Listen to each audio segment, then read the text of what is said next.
मेरठ पहुंचे सीएम योगी आदित्यनाथ। मेरठ में कूड़ा गाड़ियों को दिखाई हरी झंडी। जनप्रतिनिधियों के साथ की बैठक। अधिकारियों संग मंडलीय समीक्षा भी की। शाम 4 बजे सीएम योगी आदित्यनाथ हापुड़ पहुंचेंगे। जिला संयुक्त चिकित्सालय का निरीक्षण करेंगे।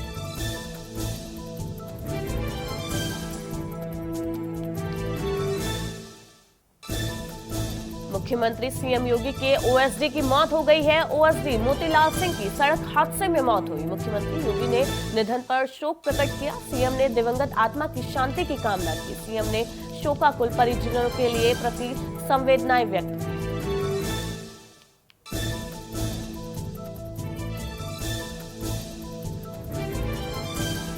कांग्रेस के वरिष्ठ नेता गुलाम नबी आजाद ने कांग्रेस से इस्तीफा दे दिया। गुलाम नबी आजाद ने पार्टी की प्राथमिक सदस्यता को लेकर सभी पदों से इस्तीफा दिया है। आजाद ने कांग्रेस के अध्यक्ष सोनिया गांधी को 5 पन्नों का इस्तीफा भेजा। सोनिया गांधी को भेजे इस्तीफे में गुलाम नबी आजाद ने लिखा, बड़े अफसोस और बेहद भावुक दिल के साथ मैंने भारतीय राष्ट्रीय कांग्रेस से अपना आधा सदी पुराना नाता तोड़ने का फैसला किया है।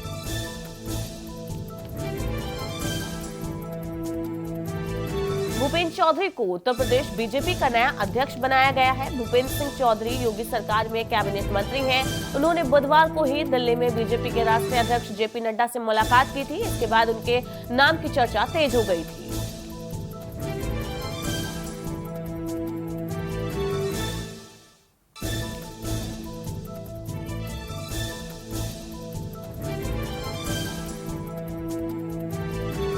देहरादून में आज शिवपुरी और गूलर के बीच बनी सुरंग आर पार होगी। ऋषिकेश कर्णप्रयाग रेल परियोजना के तहत इस सुरंग का निर्माण किया गया। इस मौके पर मुख्यमंत्री पुष्कर सिंह धामी मौजूद रहे। 20 अक्टूबर 2020 को सुरंग बनाने का काम शुरू हुआ था। साथ ही 500 मजदूर दिन रात सुरंग को बनाने के लिए काम कर रहे थे।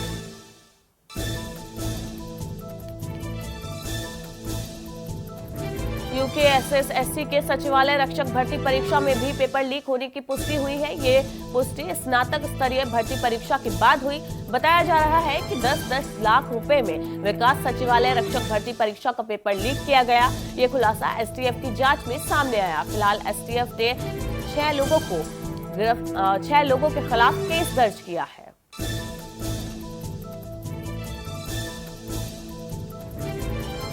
यूकेएसएसएससी पेपर लीक मामले में मुख्य आरोपी हाकम सिंह ने कई राज उगले हैं। हाकम सिंह के बयान के आधार पर कई और लोग गिरफ्तार होने की उम्मीद है। अभी तक इस मामले में 23 लोगों की गिरफ्तारी हो चुकी है।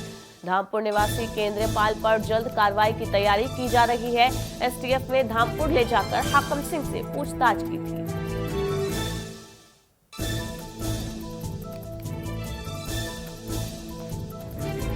मुख्यमंत्री पुष्कर सिंह धामी ने यूकेएसएसएससी में भर्ती घोटाले के संबंध में कहा कि इसमें किसी भी दोषी को बख्शा नहीं जाएगा।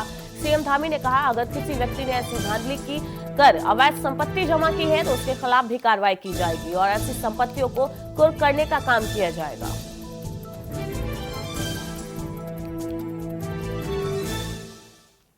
पूर्व मंत्री हरक सिंह रावत की मुश्किलें एक बार फिर बढ़ती हुई दिखाई दे रही हैं। बीजेपी विधायक दलीप सिंह रावत ने एक बार फिर उनके खिलाफ मोर्चा खोल दिया। दलीप सिंह रावत ने कहा कि श्रम विभाग में 2017 और 22 तक भारी अनियमितताएं हुई, जिसकी जांच होना बेहद जरूरी है।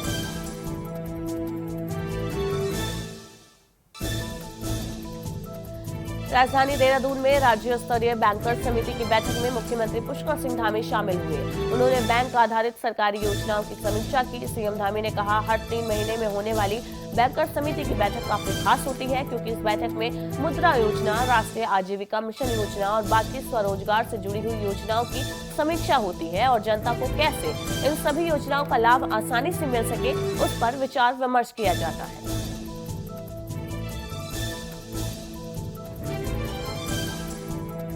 पूर्व मुख्यमंत्री जितेंद्र सिंह रावत ने मुख्यमंत्री पुष्कर सिंह धामी को एक पत्र भेजा है, जिसमें टिहरी जिले में सरखेत गांव के आसपास बाढ़ से हुए नुकसान का जिक्र किया। साथ ही बाढ़ के नुकसान से भविष्य में भी ग्रामीणों को खतरा बताया है। इतना ही नहीं, ग्रामीणों को कहीं और किसी और जगह विस्थापित करने की मांग भी की गई है।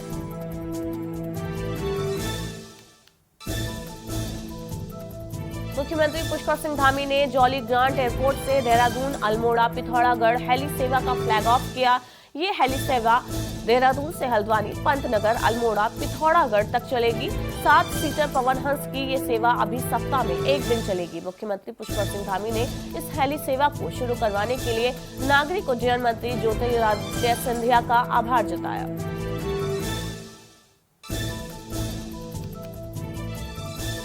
उत्तराखंड में सहकारी नौकरियों में महिलाओं को 30% आरक्षण दिए जाने के फैसले पर हाईकोर्ट ने रोक लगा दी। कोर्ट के इस फैसले से सरकार की मुसीबतें बढ़ती हुई नजर आ रही हैं, लेकिन मुख्यमंत्री पुष्कर सिंह धामी का कहना है कि कोर्ट के फैसले की कॉपी आने के बाद इसको लेकर अध्ययन किया जाएगा।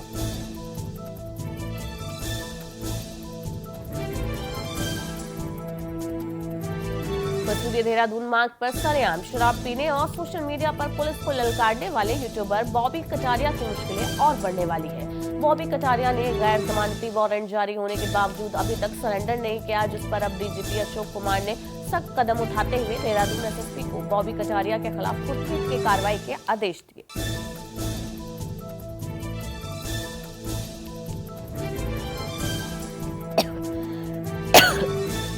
उत्तराखंड राज्य के कई जिलों में बीते दिन हुई भारी बारिश के चलते बने आपदा जैसे हालात की वजह से काफी नुकसान हुआ। वहीं मुख्यमंत्री पुष्कर सिंह धामी ने प्रदेश में पैदा हुई प्राकृतिक आपदा को लेकर विस्तृत रूप से वाले मुआवजे की राशि बढ़ाई जाए।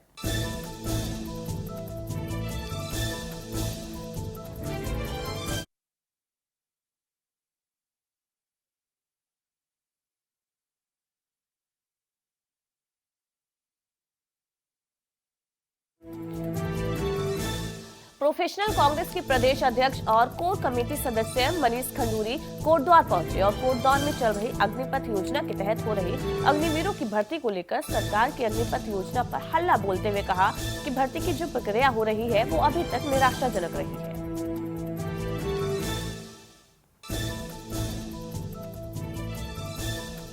बीजेपी के वरिष्ठ पदाधिकारियों ने एक प्रतिनिधि मंडल ने उत्तराखंड पुलिस महानिदेशक अशोक कुमार से मुलाकात की। मुलाकात के दौरान प्रतिनिधि मंडल ने डीजीपी को एक लिखित शिकायत दी। उसमें उन लोगों के खिलाफ कठोर कार्रवाई की मांग की गई जो उत्तराखंड के पूर्व मुख्यमंत्री त्रिवेंद्र सिंह रावत के खिलाफ पोर्टल पर झूठी और भ्रामक खबरें चलाकर उनकी छवि को धूमिल कर रहे हैं। विश्व प्रसिद्ध जिम कॉर्बेट नेशनल पार्क में भ्रष्टाचार का मामला अभी थमा नहीं है। एक और मामला सामने आ गया है, जहां कॉर्बेट पार्क के झरना रेंज में हाथियों पर पर्यटकों को सफारी करवाई जा रही है, जो वीडियो में साफ दिखाई दे रहा है। सफारी के एवज में पर्यटकों से पैसे भी लिए जा रहे हैं।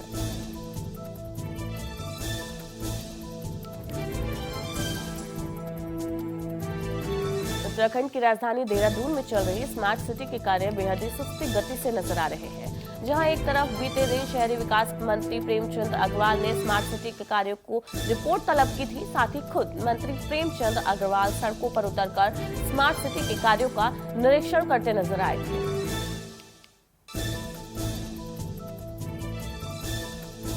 राज्य में डेंगू के मामलों में लगातार इजाफा हो रहा है, जिसको लेकर स्वास्थ्य विभाग के आला अधिकारी चिंतित दिखाई दे रहे हैं। प्रभारी सचिव स्वास्थ्य ने बताया कि उस सभी सीएमओ को दिशा निर्देश जारी कर दिए गए हैं, जिससे डेंगू राज्य में अपने पैर न पसार सके। उन्होंने कहा कि लगातार डीजी स्तर से भी समीक्षा की जा रही है, जिससे लोगों को जागरूक करने के साथ ही डेंगू से बचाव के तरीके भी बताए जाए। उत्तर प्रदेश के राज्यपाल आनंदीबेन पटेल आज रायबरेली जिले के दौरे पर हैं। आनंदीबेन पटेल शहर से सटे दरियापुर कृषि विज्ञान केंद्र में आयोजित कार्यक्रम में शिरकत करेंगे और उसके बाद सोलौन में संचालित एनिमल ब्रीडिंग सेंटर भी जाएंगी। बता दें कि बीते 2 दिनों में जिले में मुख्यमंत्री और उप मुख्यमंत्री ने दौरा भी किया है।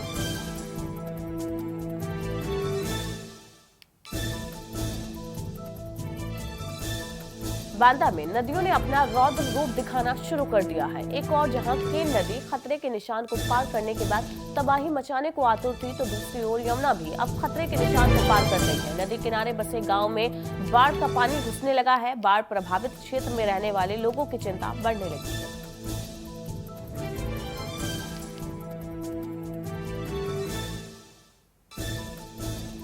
फर्रुखाबाद जिले में फिर बढ़ा गंगा का जलस्तर। गंगा नदी खतरे के निशान से 15 सेंटीमीटर दूर जलस्तर पर बढ़ने से ग्रामीणों की समस्याएं बढ़ गई हैं। कई गांव के संपर्क मार्ग बाढ़ से डूब गए हैं। ग्रामीणों को आवागमन करने में परेशानी हो रही है। प्रशासन ने बाढ़ पीड़ितों के लिए कोई सुविधा नहीं दी है, ऐसा ग्रामीणों का कहना है।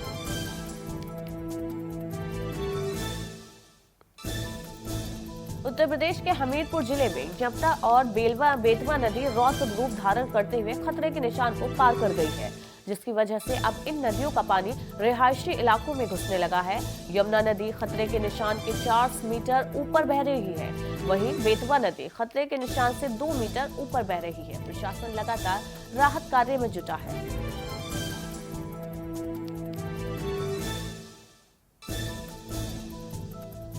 प्रयागराज में हाईकोर्ट के अधिवक्ता आज भी न्यायिक कामकाज नहीं करने वाले हैं। कई मांगों को लेकर वो स्ट्राइक पर है।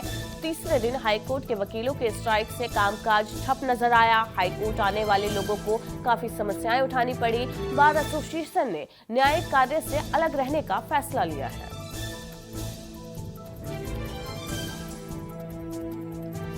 संभल में विवाहिता को ससुराल वालों ने जिंदा जला दिया। केरोसिन छिड़ककर विवाहिता को मौत के घाट उतारा है।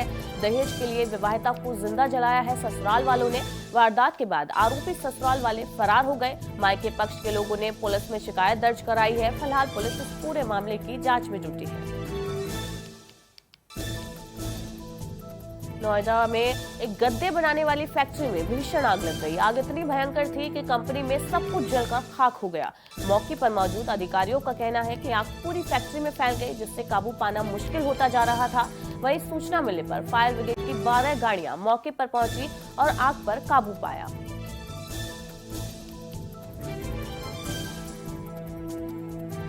फरुखाबाद में मऊ दरवाजा थाने के पीछे बहादुरगंज मोहल्ले में संदिग्ध परिस्थितियों में एक शिक्षक ने अपनी 2 मासूम बेटियों के साथ फांसी लगाकर आत्महत्या कर ली।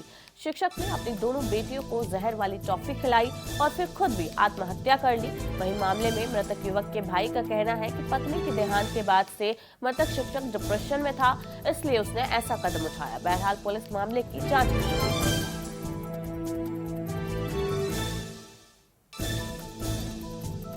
आगरा में चंबल नदी ने खतरे के निशान को पार कर लिया है। ऐसे में चंबल नदी के तटवर्ती इलाकों और गांवों में पानी भर गया है। लोग अपने घरों को छोड़कर सुरक्षित बाहर जा रहे हैं। प्रशासन की ओर से हाई अलर्ट जारी किया गया। इलाके के स्कूल बंद करवा दिए गए हैं। बता दें, चंबल नदी इस समय 136.90 मीटर पर बह रही है।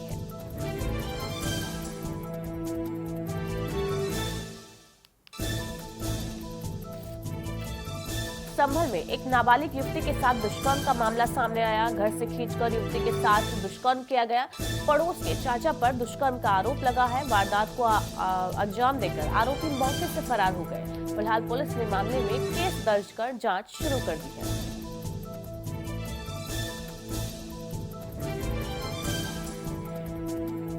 योगी सरकार प्रदेश के माफिया और आपराधिक तत्वों के खिलाफ एक्शन में है। इसी कड़ी में प्रयागराज पुलिस ने जेल में बंद माफिया पूर्व सांसद अतीक अहमद के अवैध साम्राज्य को पूरे तरीके से नेस्तनाबूद करने की तैयारी में है। वहीं आतंकी अतीक अहमद के साथ उसके गिरोह के सदस्यों के खिलाफ भी सख्ती बरती जा रही है।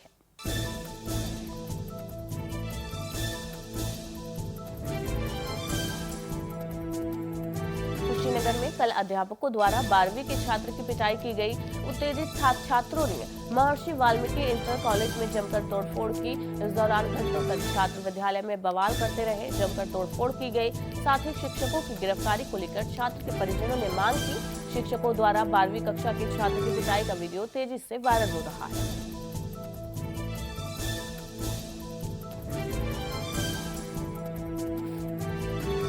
रायबरेली के जगतपुर सामुदायिक स्वास्थ्य केंद्र में मरीजों को जमीन पर सुलाकर उपचार करने का वीडियो वायरल हुआ। बता दें, वीडियो में डॉक्टर और स्टाफ मरीजों के साथ मनमानी करते नजर आए।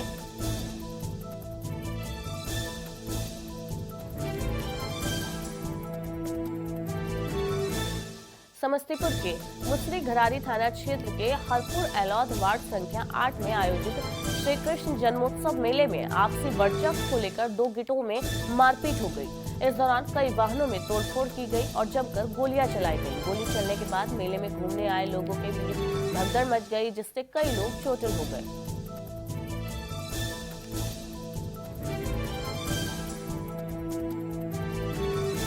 आरजेडी के राज्यसभा सांसद मनोज झा ने पटना स्थित प्रदेश कार्यालय में प्रेस कॉन्फ्रेंस की और डिप्टी सीएम तेजस्वी यादव पर लगे आरोपों पर कहा कि मीडिया के एक वर्ग ने बिना सबूत के गुरुग्राम सेक्टर 71 का मॉल तेजस्वी यादव का बताया। उनके ऊपर अब मानहानि का मुकदमा दर्ज होगा। साथ ही उन्होंने कहा कि बीजेपी को इस बात का डर है कि बिहार हाथ से निकल गया है और तेजस्वी और नीतीश साथ में आ गए हैं।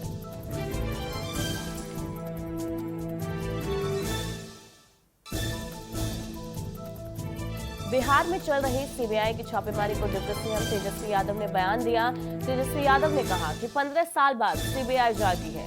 कल से सूत्रों के हवाले से यह खबर चल रही है कि गुड़गांव के एक मॉल अर्बन क्यू को तेजस्वी यादव का बताया जा रहा है। इस पर तेजस्वी ने कहा कि ये बात पूरी तरह से गलत है, इसमें मेरा कोई शेयर नहीं है।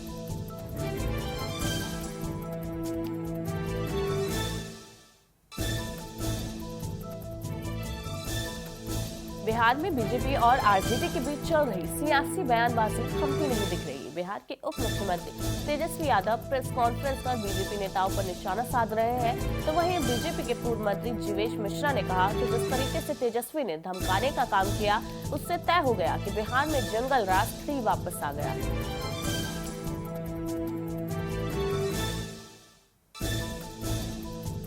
बोकारो में हो रही बाइक चोरी की घटना को देखते हुए बोकारो एसपी की क्राइम मीटिंग में फटकार के बाद बोकारो के सिटी डीएसपी कुलदीप कुमार की अगुवाई में गठित टीम ने कई थाना क्षेत्रों में चोरी की गई बाइक के साथ 4 अपराधियों को गिरफ्तार किया। पुलिस बाइक चोर गिरोह के अन्य 5 सदस्यों की तलाश में जुटी है।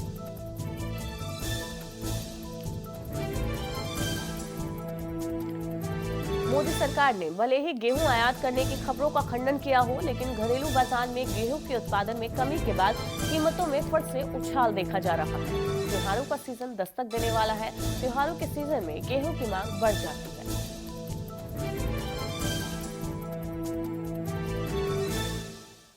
हफ्ते के आखिरी दिन कारोबारी दिन भारतीय शेयर बाजार शानदार तेजी के साथ खुले। अमेरिकी और एशियाई शेयर बाजारों में तेजी के चलते बाजार में तेजी आई है। सेंसेक्स 275 अंक की तेजी के साथ 59,050 पर खुला है, तो निफ्टी इंडेक्स 96 अंक की तेजी के साथ 17,613 पर खुला है।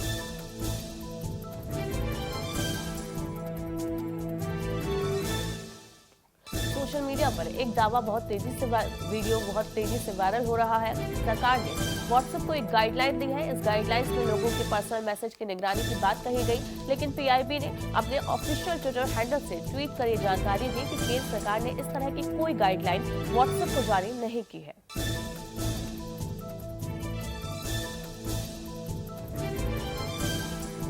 राष्ट्रीय सांख्यिकी कार्यालय पहली तिमाही के जीडीपी आंकड़े अगले हफ्ते जारी करेगा। इस तिमाही के लिए देश के अर्थशास्त्रियों को शानदार आर्थिक विकास दर रहने का अनुमान है।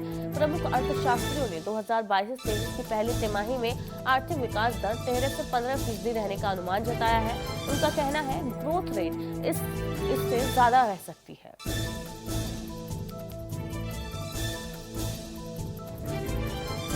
बीजेपी नेता और टिकटॉक स्टार सोनाली फोगाट की मौत की गुत्थी उलझी हुई है। इस मामले में गुरुवार को गोवा पुलिस ने हत्या का केस दर्ज किया। सोनाली के भाई की शिकायत पर टिकटॉक स्टार पीके सुधीर और उसके साथी सुखविंदर को गिरफ्तार किया गया।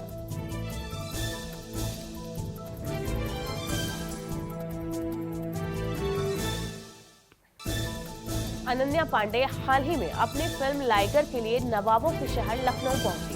यहां से उन्होंने अपनी कुछ खूबसूरत तस्वीरें फैंस के साथ शेयर की है। एक्ट्रेस का ये देसी अवतार फैंस को पसंद आ रहा है।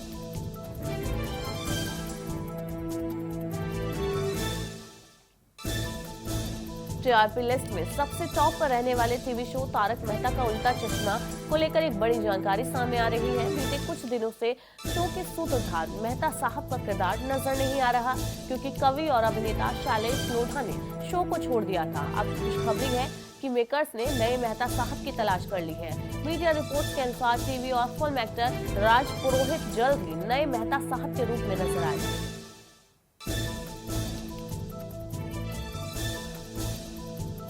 मशहूर कॉमेडियन राजू श्रीवास्तव अभी वेंटिलेटर पर ही है। एम्स में राजू श्रीवास्तव का इलाज चल रहा है। कॉमेडियन की सेहत को लेकर पहले से सुधार है। नई जानकारी के मुताबिक उनकी हालत में धीरे धीरे सुधार हुआ है।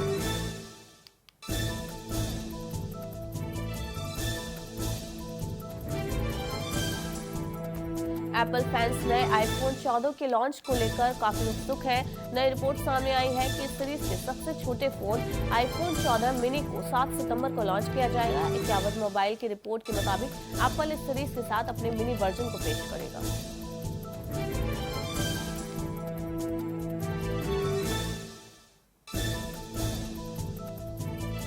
आमिर खान की Laal Singh Chaddha Indian box office पर डिजास्टर साबित हुई। 11 अगस्त को रिलीज हुई इस फिल्म ने जहां देश भर में 11 दिनों में महज 54 करोड़ रुपए की कमाई की। विदेशों में फिल्म का बिजनेस रंग ला रहा है। फॉरेस्ट गम की इस रीमेक फिल्म ने वर्ल्ड वाइड 108 करोड़ रुपए से अधिक का कलेक्शन कर लिया है। इसी के साथ इंटरनेशनल मार्केट में 2022 की हाईएस्ट ग्रेसिंग हिंदी फिल्म बन गई है लाल सिंह चड्ढा।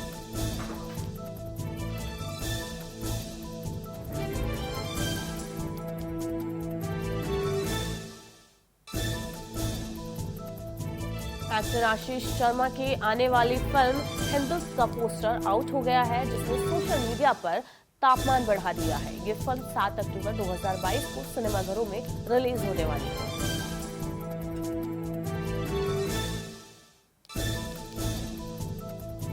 जॉली एलएलबी और जॉली एलएलबी 2 की सफलता को देखते हुए निर्देशक फिल्म की फ्रेंचाइजी का तीसरा पार्ट जॉली एलएलबी 3 लाने वाले हैं। अब हाल ही में ताजा जानकारी के मुताबिक जॉली एलएलबी 3 में अक्षय कुमार और अरशद वारसी दोनों ही लीड रोल में नजर आएंगे।